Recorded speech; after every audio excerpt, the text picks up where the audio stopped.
এই একটি মাত্র পদ দিয়েই সব ভাত খেয়ে ফেলা যায়, এত অপূর্ব এর স্বাদ। কিন্তু আজকের এই রান্নাটির যেটি মূল উপকরণ, মানে হিরো বলতে পারো, তাকে কিন্তু সাধারণত খুব একটা আমাদের মতো বাড়িতে সাদরে গ্রহণ করা হয় না। হ্যাঁ, আমি কাঁঠালের বীজের কথা বলছি। আমি কাঁঠালের বীজের গায়ে যে সাদা খোসাটা, সেটাকে, শক্ত যে খোসাটা থাকে সেটাকে ছাড়িয়ে পরিষ্কার করে নিয়ে আমি এবার এগুলোকে কুকারে সেদ্ধ করতে বসাচ্ছি। এদিকে এই রান্নাটা করতে আমি আজকে একটু চিংড়ি মাছ ব্যবহার করব। এই রকম সাইজের চিংড়ি, যে মিডিয়াম সাইজ বলতে পারো, সেটাকে আমি একটু ধুয়ে নুন হলুদ মাখিয়ে রেডি করে রাখলাম। এদিকে একটা পাত্রে, কড়াইতে আমি একটু সর্ষের তেল নিয়েছি, নিয়ে এর মধ্যে একটুখানি পেঁয়াজ ভেজে নিচ্ছি। মানে এটাকে আমি বেরেস্তা করব, বেশ ব্রাউন রং করে ভাজবো, ওই জন্য একটু ঝিরিঝিরি করে কেটেছি। এদিকে কুকারে ওটা সিদ্ধ হয়ে গেছে। আমার আজকে এটা সিদ্ধ করতে 4টে সিটি লাগলো, তাতেই ভালো নরম হয়ে গেছে। এবারে কখনো কখনো একটু বেশি সিটিরও প্রয়োজন হয়, সেটা একটু দেখে দিলেই হয়ে যাবে। এগুলোকে এবার একটু ঠান্ডা বাটিতে নিয়ে ঠান্ডা করে আমি একটু এরকম হাত দিয়ে এগুলোকে মানে টিপে নিচ্ছি। ভালোই দেখেছো সেদ্ধ হয়েছে। কাঁঠালের বীজ দিয়ে আমি মিষ্টিও বানাই। এই পুটুস গলুস কিচেনে এই কাঁঠালের বীজের মিষ্টি রান্নাও রয়েছে, আমি ডেসক্রিপশান বক্সে দিয়ে দেবো, দেখে নিতে পারো। এদিকে পেঁয়াজটাও বেশ হালকা ব্রাউন করে বেশ ভাজা হয়ে গেছে। আমি এগুলোকে এবার তেল থেকে তুলে নিচ্ছি। মানে পেঁয়াজ আমি দুরকমভাবে ভাজবো, একটা এরকম বেরেস্তার মতন, আরেকটা ভাজবো পেঁয়াজ, এটা হচ্ছে একটু নরম করে ভাজবো। এবার এই পেঁয়াজটা দিলাম, এই জন্য এটা একটু মোটা করে কেটেছি। এটা ওই রকম ব্রাউন করে ভাজবো না, একটু হালকা গোলাপি রং ধরবে, মানে নরম নরমও থাকবে, এই অবস্থায় অবধি ভাজবো এটাকে। এটাও হয়ে এসছে ভাজাটা, এবার এটাকেও তুলে নেব। এই দুরকমভাবে কেন পেঁয়াজটা ভাজলাম, আমি চলো দেখি রান্নাটা পুরো ভিডিওটা, তাহলে বুঝতে পারবে।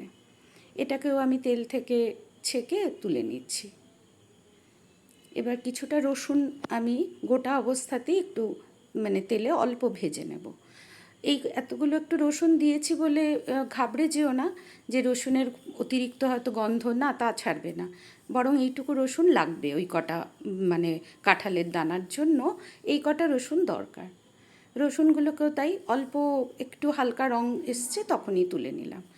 এবার কয়েকটা গোটা শুকনো লঙ্কাই ভেজে নিচ্ছি, বোটা সমেতই ভাজছি আমি, পরে বোটাগুলোকে ছাড়িয়ে নেব। এগুলো ভাজা হয়ে গেল, পরপর খালি কয়েকটা এই জিনিস একটু ভেজে নেওয়া খালি। এবার চিংড়ি মাছটা ভাজবো।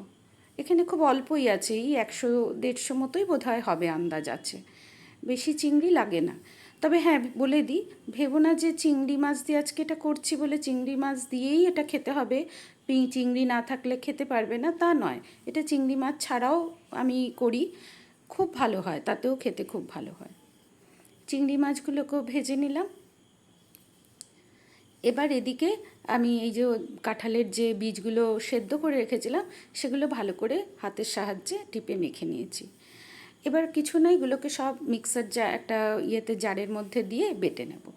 এদিকে কিছু চিংড়িকে আমি একটু ছোট ছোট কুচি করে নিলাম। এবার মিক্সির জারের মধ্যে আমি শুকনো লঙ্কা ভাজাটা দিচ্ছি, আর ওই যে সবগুলো যে ভাজার পর কড়াইতে যেটুকু তেল ছিল সেই তেলটাও এর মধ্যে অ্যাড করে দিলাম। আর এই যে নরম করে যে পেঁয়াজটা ভেজেছিলাম সেই পেঁয়াজ ভাজাটা, রসুন আর একটু চিংড়ি মাছ, এগুলোকে সব মিক্সির জারে দিয়ে দিলাম। দিয়ে এবার স্বাদ মতন এর মধ্যে নুন দেব, দিয়ে এটাকে বেটে নেব। বেশ বাটাটা বেশ ভালো করে বাটা দরকার। এটা চাইলে শিলেও বাটা যায়, আমি তাড়াতাড়ির জন্য আমি মিক্সিতেই ব্যবহার করলাম, মিক্সিটাই। এবার ওটার পরে উপর থেকে ওই যে পেঁয়াজটা ভেজে যেটা রেখেছিলাম, মানে বেরেস্তা করে রেখেছিলাম, সেটা অ্যাড করে দিলাম। আর যে চিংড়ি মাছ কিছুটা আমি কুচি করে রেখেছিলাম সেইটা অ্যাড করে দিলাম। বেশ কিছুটা ধনে পাতা দিলাম, আর একটু লেবুর রস দিচ্ছি, আর ওপর থেকে একটু কাঁচা সর্ষের তেল দিচ্ছি। দিয়ে এবার এটাকে খালি ভালো করে এবার মেখে নেব। মাখার কাজ যখন অবশ্যই হাত দিয়েই করতে হবে, কারণ এই মাখাটাতেই এটার মানে বেশি স্বাদটা আর কি হবে। যেমন আমরা ঠিক আলু সেদ্ধ তো মানে খেতে গেলে সত্যি হাতেই মাখতে হয়, হাতই ব্যবহার করতে হয়, তেমনি এইটাতেও তাই, হাত দিয়ে ভালো করে এবার এটাকে মেখে নিতে হবে। আর রান্নাঘরে আমরা যখন কোনো কাজ করতে ঢুকি রান্না সংক্রান্ত খাবার দাবারের ব্যাপারে, অবশ্যই আমরা সবাই হাত খুব ভালো করে আগে পরিষ্কার করে নিই। আমি একটু আমাদের বাড়িতে একটু ঝাল খাই, সেই জন্য আমি কিছুটা একটু কাঁচা লঙ্কাও কুচি দিলাম লাস্টে। ঝালটা তোমরা যে যেমন খাও সেই মতন অ্যাড করে দিও। হয়ে গেলে আমার মাখাটা কমপ্লিট, ব্যাস রান্না কিন্তু হয়ে গেছে। এটা এবার সার্ভ করে দেওয়ার পালা।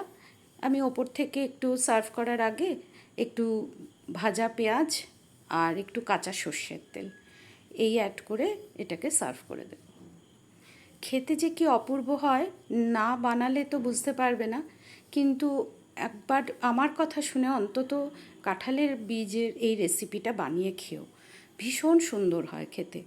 ওল সেদ্ধ, ওল মাখা যেমন খেতে লাগে, অনেকটা বলতে পারো সেরকম। মানে তুমি যদি কাউকে না বলে দাও, কেউ বুঝতে পারবে না এটা কাঁঠালের বীজ দিয়ে বানানো এই রেসিপিটা। কাঁঠাল অনেকেই হয়তো পছন্দ করে না, কিন্তু কাঁঠালের বীজ তো আমরা ডাল, পাঁচমিশালি সবজি অনেক কিছুতেই বিভিন্নভাবে খাই। যেমন আমি তো এই বীজ দিয়ে মিষ্টিও বানিয়েছি বললাম। এইটা একবার বানিয়ে দেখো। ধন্যবাদ।